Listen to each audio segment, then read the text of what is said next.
We now join Rashida Lucas and T.P. Lucas as Judge Lynn hears their case.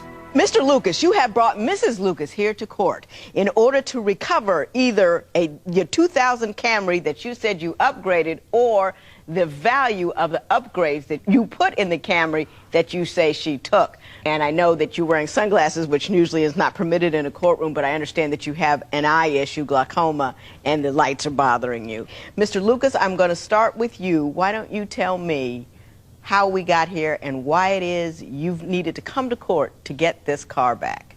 Well, Your Honor, everything, there was nothing wrong, nothing. You know, everything was normal at my house. Everything was normal? Nothing wrong, nothing. Rashida told me, baby, I'll be back, and she left. You know, this was back in November. Mrs. Lucas, Mr. Lucas says you had a great relationship. Yes, we had a wonderful relationship. Why don't you tell me what was wonderful about it? It was wonderful. We were like best friends. I believe, you know, he's my soulmate. Everything was fine except... Except? He was too nice.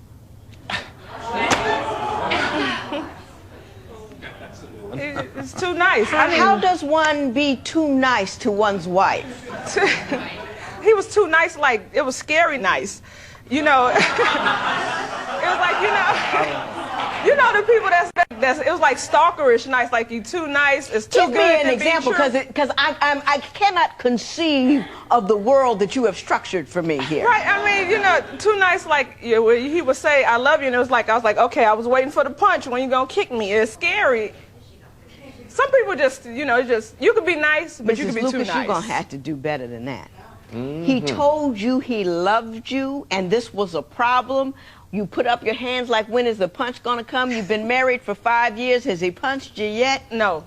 No, he's a wonderful man. He doesn't punch you. He's a wonderful man. Yes, I'm just not used to So that. the I love you is too much for you. It's not too much, but you don't have to tell me like twice a week.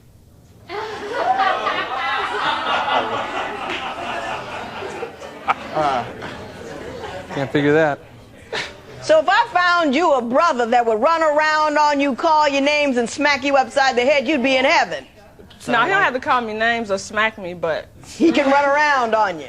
No, not that either, but... What do you want from a man, Mrs. Lucas? I mean... She told me that's what she wanted. What did she tell you she wanted? Well, she told me she wanted somebody to cherish her and don't run around on her. You know, all the things that a good man and a good woman should want out of each other. We agreed that because I had been married before, and my ex-wife, oh my goodness, she scared me. If I ever did it again, it was going to be better than any other marriage, and I made the promise for keeps. This wasn't to be playing around, you know, and if nothing's wrong, where are you going? You know, there are women that would pull her head off her neck for a guy like me.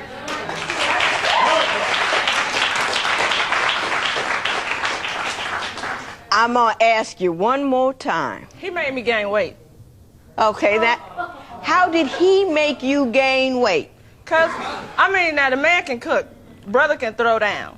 But he cooked 4-course meals for breakfast, lunch, dinner. 2 o'clock in the morning, if I was hungry, he wouldn't fix me a sandwich. This man would make a whole meatloaf, potatoes, a gravy, vegetables, a big stupid cup of Kool-Aid. I go to sleep right on that. Get up in the morning, he done fixed French toast, pancakes, grits, biscuits. So now I'm laying on food on top of the food I just laid on a couple of hours ago. So your complaint is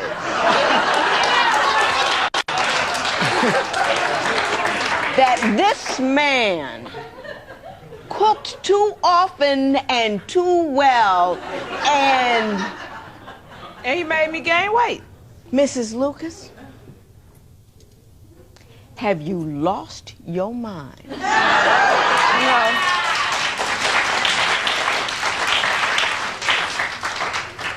I have women coming in here whose men are leaving them because they got too heavy. You got heavy based on his... They won't cook, they won't clean, they won't pick up the house, they're controlling, they're unkind. You have got a guy who cooks for you. You have got a guy who doesn't care what size you are. You have got a guy who, who tells you that he loves you without being prompted or looking for sex, and you're telling me that you want to leave him because he treats a good black woman, which we're going to have to qualify, like good black women, a queen ought to be treated. And what you're doing